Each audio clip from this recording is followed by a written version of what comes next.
सूर्य जो पूरी दुनिया को रोशनी देता है, जब उसी पर अंधकार का साया पड़ता है तो यह एक अलौकिक नज़ारा बन जाता है। और ऐसा ही एक अद्भुत खगोल दृश्य साल 2025 में घटित होने वाली है। क्या आप जानते हैं साल 2025 में इस बार 2 सूर्य ग्रहण लगने वाले हैं। पहला ग्रहण तो मार्च में लगेगा और दूसरा सितंबर के महीने में लगेगा। लेकिन यह ग्रहण कहाँ दिखाई देगा? क्या भारत के लोग इसे देख पाएंगे या नहीं? और क्या यह आंशिक ग्रहण होगा या फिर पूर्ण सूर्य ग्रहण होगा? इन सभी सवालों के जवाब जानने के लिए आप आज इस वीडियो को अंत तक ज़रूर देखिए। और जानकारी अगर अच्छी लगे तो इसी तरह की और अन्य जानकारी देखने के लिए हमारे चैनल को भी ज़रूर सब्सक्राइब कीजिएगा। सूर्य ग्रहण एक खगोल घटना होती है।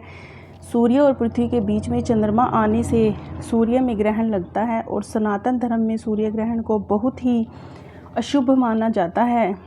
इस दौरान शुभ और मांगलिक काम करने से बचना चाहिए। कुछ नियमों का पालन करना बहुत ही आवश्यक होता है। माना जाता है कि सूर्य ग्रहण के समय शुभ और मांगलिक काम करने से व्यक्ति को जीवन में अशुभ फलों की प्राप्ति हो सकती है। सूर्य ग्रहण का सूतक 12 घंटे पहले शुरू हो जाता है। इस दौरान गर्भवती महिलाओं को घर से बाहर आने जाने से बचना चाहिए और अपने आराध्य देवी देवताओं के मंत्रों का जप करना चाहिए और धार्मिक पुस्तकों का पाठ करना चाहिए। साल 2025 का पहला चंद्र ग्रहण लगेगा 29 मार्च को। इस दिन चैत्र अमावस्या भी है। चैत्र अमावस्या बहुत ही खास होती है क्योंकि ठीक इसके अगले दिन से चैत्र नवरात्रि प्रारंभ हो जाती है। ऐसे में नवरात्रि ग्रहण के साय से प्रारंभ होगी। इस प्रकार ग्रहण का समय प्रारंभ दोपहर 2:20 से सूर्य ग्रहण की समाप्ति होगी शाम 6:14 पर। और यह ग्रहण बारमूडा, बारबो, डेनमार्क, ऑस्ट्रेलिया, बेल्जियम, उत्तर Brazil, Finland, Germany, France, Hungary, Ireland, Morocco, Greenland, Canada का पूर्वी भाग, इंग्लैंड और अमेरिका के पूर्वी क्षेत्र आदि जगहों में दिखाई देगा। यह एक आंशिक सूर्य ग्रहण होगा जो कि हमारे देश भारत में नज़र नहीं आएगा।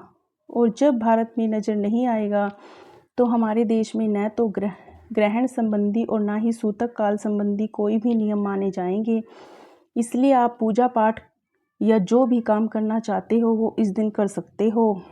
सूर्य ग्रहण को डायरेक्ट नंगी आंखों से देखने पर यह आंखों की रोशनी को प्रभावित कर सकता है, जिससे आंखों की रोशनी कमज़ोर हो सकती है, बिल्कुल जा भी सकती है या आपको आंखों संबंधी कोई रोग भी हो सकते हैं। इसलिए यदि आप सूर्य ग्रहण को देखने के इच्छुक हैं तो आपको दूरबीन टेलीस्कोप की सहायता लेनी चाहिए या फिर आप काले अंधेरे चश्मे का भी प्रयोग कर सकते हैं। कई बार लोगों का मानना यह होता है कि ग्रहण चाहे कहीं भी लग रहा हो, प्रकृति में उसका कुछ न कुछ नकारात्मक असर पड़ता ही है। तो ऐसे में हिंदू धर्म में कुछ मान्यताएं हैं, जैसे कि ग्रहण के समय आप अपनी सामर्थ्य के अनुसार कुछ न कुछ दान दे सकते हैं और ग्रहण की समाप्ति के बाद शुद्धि के लिए स्नान करना चाहिए। घर में गंगा जल का छिड़काव करने के बाद जो भी दान की सामग्री है आप किसी निर्धन ज़रूरतमंद व्यक्ति को दे सकते हैं।